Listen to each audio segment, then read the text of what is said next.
The 2022 general election is finally here with us. Kenyans have only hours to exercise their democratic right and vote in the next president after the end of President Uhuru Kenyatta's reign. After careful consideration, it has since been established that the Deputy President William Ruto is the chosen one from God to take over the leadership after Uhuru's rule. Hello and welcome to Keym Explains, as I take you through the opinion of one wise man called Gordon Opiyo, who has given this a deep consideration. God uses the weak and despised to confront the mighty. This is what came to Gordon Opiyo's spirit as morning service in church shared the verse in Psalms 124. If it had not been God on our side, then he continues.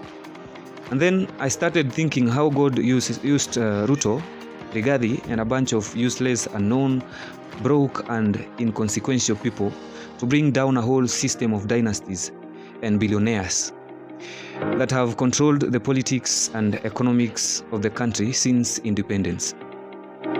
Gordon Opiyo continues and says that Ruto was financially crippled.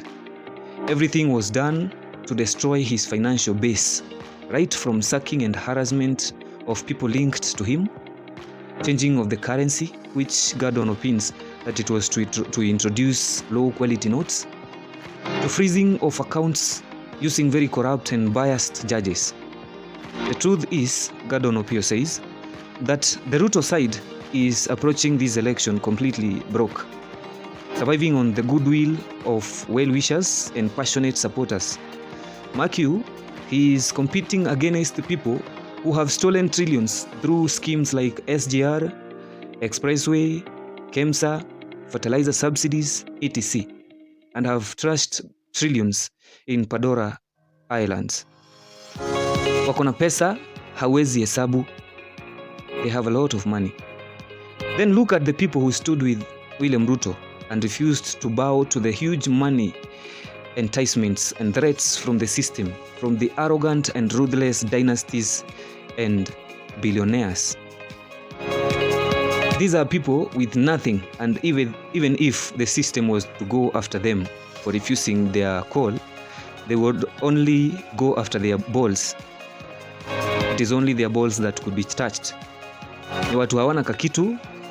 All that is driving them is passion and love for the country. That is all they have. Gordon Opiyo continues to give some examples of people like Kipchumba Murkomen, the senator for Elgeyo Marakwet, that in 2012, Kipchumba Murkomen was just a simple guy, just a kawaida lawyer who was struggling to make ends meet.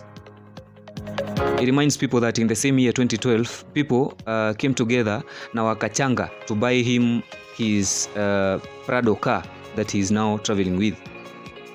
You look at Kimani Ichung'wah, the member of parliament for Kikuyu. The guy used to work in Standard Group Finance Department, and Gordon remembers that sometimes back he was walking around with Gikomba coats second hand. He looks again into Dende Nyoro, the member of parliament for Kiharu constituency. This was just a normal graduate looking for jobs the other day. And even Gordon Opiyo himself is a kawaida guy who is passionate to see the end of the colonialism from the Wanga kingdom that used diabolical means to brainwash the minds of the people in Nyanza. Yani, everyone who had something like wealth and real scandal flocked to Azimio. The rich, the dynasties and the billionaires flocked to Azimio. And then Gordon Opiyo continues to say that the fact that Ruto and his side, full of nobodies, and withstood combined assault of the entire state system and combined effort of all billionaires and trillionaires, the combined forces of former opposition leaders that were brought by the ruthless billionaires, the combined forces of dunderheads following the Wanga colonialism who captured the Luo Nyanza, the combined attacks by all mainstream media, the combined effort of the fake pollsters and paid by the billionaires that stole the KEMSA money.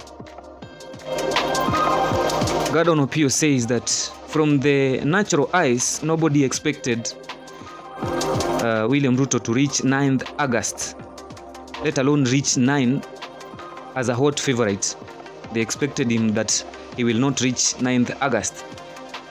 That is why Atwoli confidently declared 3 years ago that Ruto will be on the ballot. That is why Atwoli confidently declared 3 years ago that Ruto will not be in the ballot. And he even called him Shenzi. In Atwoli's eyes, according to Opio, and based on evil schemes, he knew Raila, Uhuru, and their billionaires allies were planning something. There was no way Ruto was to reach 2022. If he reached 2022, he was supposed to be weak as Wajakoya, running poorly funded campaign, being followed by a few bangi smokers. That is what Atwoli and some people believed. But now, see where the deputy president is. Do you think it is by Ruto's strength? Do you think it is his money? Do you think it is his brain? No, it is all about God. As we, the Kawaida Kenyans, take over power this week, we must honor the grace of God and not take grace in vain. We cannot take God's grace in vain.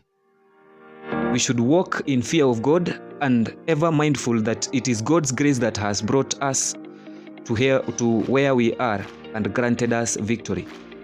And Peter 5 verse 10 says, "And the God of all grace," and continues to say, "after you have suffered a little while, will himself restore you and make you strong and firm and steadfast."